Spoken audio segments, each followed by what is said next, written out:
அதிமுகவினர் பொதுவாக ஈவரான் பயன்படுத்த மாட்டாங்களா? எனக்கு தெரிஞ்சு அப்படி யாரும் பயன்படுத்த மாட்டாங்களே. காளிமுத்து பயன்படுத்துவாரா? பண்ருட்டி ராமச்சந்திரன் பயன்படுத்தினாரா? ஆர்.எம். வீரப்பன் பயன்படுத்தினாரா?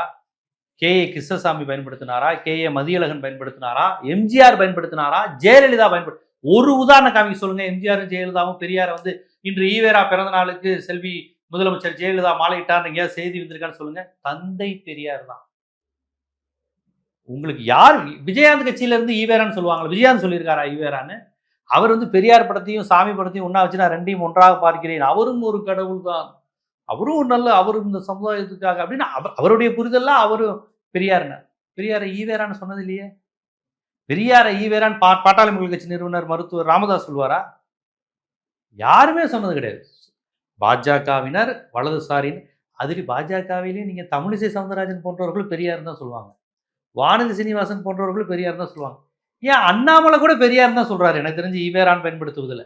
அப்படியே ரொம்ப ரிஜிடான ஆர்எஸ்எஸ் காரர்களா தங்களை காட்டிக்கிறவங்க தான் ஈவேரா அப்படிங்கிற மாதிரி ஒரு அலட்சியமான. சேலம் மணிகண்டன் யாருன்னு ஒரு கேள்வி இருக்குல்ல, அவர் ஆர்எஸ்எஸ் காரர் தான். இதுல என்ன உங்களுக்கு இப்படி கேள்வி? என்ன கேள்வி?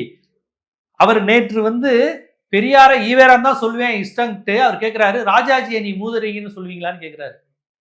ஒரு அதிமுக காரருக்கு பெரியார குறைத்து ஈவேரா பெரியாருங்கிற பட்டத்தை சொல்ல உன் மனசுக்கு வரமாட்டேங்குது.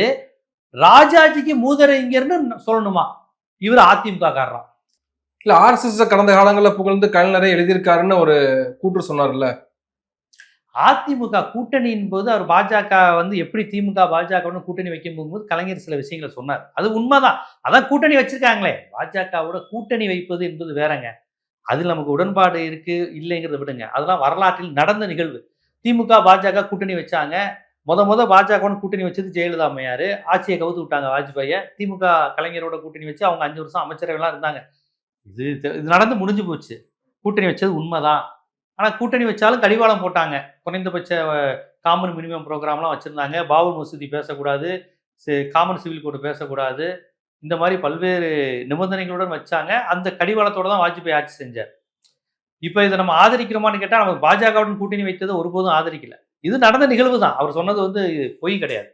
நம்ம என்ன கேட்குறோம், இப்போ நீங்கள் பாஜகவுடன் கூட்டணி வச்சிருக்கீங்க, நீங்கள் அதிமுக காரன்னு வர்றீங்க, ஆர்எஸ்எஸ் காரராகவே பேசுறீங்களே. நான் அதை தான் கேட்குறேன். திமுகவில் கலைஞரும் சரி யாரும் சரி பாஜகவோட கூட்டணி வைக்கும் போது ஒவ்வொரு இந்துத்துவாவா இருக்கணும், முஸ்லீம்களை இது பண்ணணும், பெரியாரை ஈவேரான்னு சொல்லணும்னு சொன்னாங்களா? கடந்த காலத்தில் ஜெயலலிதா அம்மையார் கூட கூட்டணி வச்சாங்க. அப்போ உடனே இந்த அளவுக்கு கரைந்து போய் ஒரு ஆர்எஸ்எஸ் ஓட போய் இணையற அளவுக்கு அதிமுகவை கொண்டு போயிட்டாங்களா? இல்லையே.